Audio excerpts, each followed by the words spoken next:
Hello my dear student, brain booster series में आपका फिर से स्वागत है। आओ आज के क्वेश्चन को चेक करते हैं। मेरे प्यारे बच्चों, आज का क्वेश्चन है ABCD is a rhombus and PQRS are the midpoints of sides of rhombus respectively. Prove that PQRS is a rectangle. मेरे प्यारे बच्चों, ये क्लास 9 चैप्टर का क्वाड्रिलेटरल चैप्टर का मिड पॉइंट के ऊपर बेस्ड बहुत ही अच्छा क्वेश्चन है। देखो इसके सॉल्यूशन को। देखो मेरे प्यारे बच्चों, ए बी सी डी एक रोम्बस है। ए बी सी डी ये क्या है? एक रोम्बस। रोम्बस में हमें पता है सर सारी साइड्स इक्वल होती है, हमें पता है सारी साइड्स इक्वल होती है। अब वो कह क्या रहा है? इसके मिड पॉइंट्स को, ए बी का मिड पॉइंट क्या है? पी, इसका क्यू, इसका आर और इसका एस, इसको मिला दो। अब वो क्या कह रहा है? प्रूव करो sir P Q R S is a rectangle. P Q R S is a rectangle. हमें पता है मेरे प्यारे बच्चों, रेक्टेंगल की अपोजिट साइड्स इक्वल होती है और एंगल 90 होता है। अब देखो, सबसे पहले हम एक कंस्ट्रक्शन करेंगे, एक डायगोनल BD को मिला देंगे। अब मेरे प्यारे बच्चों देखो, in triangle ABD, in triangle ABD PAB का और SAD का मिड पॉइंट है। देखो कौन सा? ABD, ये और ये मिड पॉइंट है, तो मिड पॉइंट थ्योरम से SP क्या होगा सर? SP होगा parallel to BD and SP क्या होगा? Half of BD। SP क्या होगा? Half of BD। अब मेरे प्यारे बच्चों देखो, in triangle CDB, in triangle CDB RCD का QBC का मिड पॉइंट है, तो RQ क्या है? Parallel to BD। और मेरे प्यारे बच्चों RQ क्या है? RQ मिड पॉइंट थ्योरम से क्या है? Half of BD।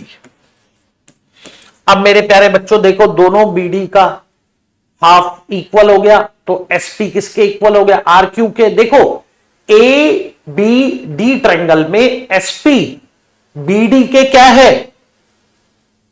हाफ के इक्वल है और BD के क्या है? पैरेलल है। मिड पॉइंट थ्योरम क्या कहती है कि अगर दो साइड्स के मिड पॉइंट को मिला के जो साइड बनती है वो तीसरी साइड के पैरेलल और हाफ होती है, तो SAD और PAB के मिड पॉइंट को मिला के बन रही है, तो SP BD के हाफ के इक्वल है। ऐसे ही RQ BD के हाफ के इक्वल है, तो दोनों सेम चीज के इक्वल है, तो SP और RQ इक्वल होंगे और दोनों सेम चीज के पैरेलल है, तो SP और RQ पैरेलल होंगे। तो मेरे प्यारे बच्चों क्या बना? एक क्वाड्रिलेटरल PQRS का एक पेयर, SP और RQ एक पेयर इक्वल भी है और पैरेलल भी है। देखो SP इक्वल भी है RQ के, देखो यहां, और SP पैरेलल भी है RQ के। तो इससे क्या हो गया? इससे हो गया sir PQRS is a parallelogram. क्यों हो गया पैरेललोग्राम? मेरे प्यारे बच्चों मैं फिर रिपीट कर रहा हूं, पैरेललोग्राम ये इसलिए हो गया कि किसी भी क्वाड्रिलेटरल की अपोजिट साइड्स इक्वल भी है और पैरेलल भी हो। एक पेयर इक्वल भी है और पैरेलल भी है, तो वो क्या होता है? पैरेललोग्राम। मेरे प्यारे बच्चों, ये जितना अभी तक मैंने बताया है इसको मैं बार बार यूज करूंगा क्वाड्रिलेटरल में, और इसका यहां तक का प्रूफ एक बार देख लो। कोई भी क्वाड्रिलेटरल के अगर हम मिड पॉइंट्स को मिलाते हैं, तो हम इस डायगोनल को मिला के इस वाले क्वाड्रिलेटरल को हम क्या प्रूव कर सकते हैं? पैरेललोग्राम, जो कि हमने किया है। देखो ABCD एक क्वाड्रिलेटरल है, दो ये रोम्बस दे रखा है, पर ABCD कोई भी क्वाड्रिलेटरल हो, अगर उसकी साइड्स के मिड पॉइंट को मिलाओ तो वो हमेशा पैरेललोग्राम बनेगा। ये देखो, ये मैंने प्रूव करके दिखाया है। अब देखो हमारा क्वेश्चन क्या है। हमारा क्वेश्चन है, अगर ए बी सी डी अगर एक रोम्बस हो, अगर एबीसीडी एक रोम्बस हो और उसके मिड पॉइंट को मिलाओ, क्वाड्रिलेटरल के मिड पॉइंट को मिलाओगे तो पैरेललोग्राम बन जाएगा, पर रोम्बस के मिड पॉइंट्स को मिलाओगे तो वो क्वाड्रिलेटरल जो बनेगा पीक्यूआरएस, ये एक रेक्टेंगल होगा। अब सर रेक्टेंगल प्रूव करने के लिए क्या करें? मेरे प्यारे बच्चों, पैरेललोग्राम तो प्रूव हो ही चुका है। रेक्टेंगल प्रूव करने के लिए अगर पैरेललोग्राम का कोई भी एक एंगल 90 हो, पैरेललोग्राम का कोई भी एक एंगल 90 हो, तो वो क्या हो जाता है? वो हो जाता है रेक्टेंगल। अब देखो, इसके लिए एक और कंस्ट्रक्शन करो, एसी को भी मिला दो और इसको ले लो ओ। अब मेरे प्यारे बच्चों, हम सब जानते हैं कि डायगोनल जो होते हैं किसके? रोम्बस के परपेंडिकुलर बाइसेक्ट करते हैं, तो ये एंगल क्या होगा? 90 डिग्री। क्या होगा? 90 डिग्री। क्यों होगा ये angle 90?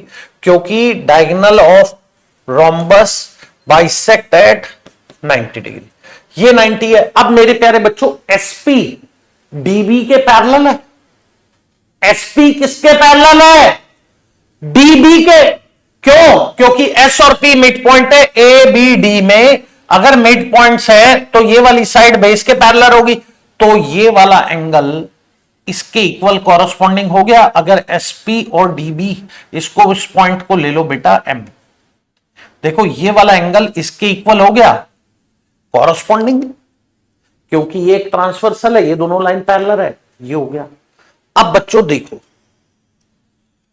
In triangle A B C, in triangle क्या? ए बी सी, पी और क्यू क्या है? ए बी और बी सी का मिड पॉइंट है, तो मिड पॉइंट थ्योरम के अकॉर्डिंग ये line P Q parallel to A C होगा। सर होगा, मिड पॉइंट थ्योरम बोलती है कि अगर दो साइड्स के मिड पॉइंट्स को मिला के कोई लाइन होती है, वो तीसरी साइड के पैरेलल और हाफ होती है, तो PQ is parallel to AC।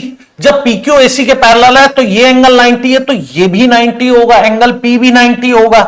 और एंगल P को अगर 90 प्रूव कर दिया, इसका मतलब है पैरेललोग्राम का एक एंगल 90 प्रूव हो गया, तो वो क्या होगा? रेक्टेंगल मेरे प्यारे बच्चों। तो क्या होगा? रेक्टेंगल। मेरे प्यारे बच्चों, बेटर अंडरस्टैंडिंग के लिए इस वीडियो को देखने के बाद मेरी रिक्वेस्ट है आपसे, एक बार बिना देखे भी इस क्वेश्चन को अटेम्प्ट करें ताकि आपको अच्छे से समझ में आए। Thank you very much.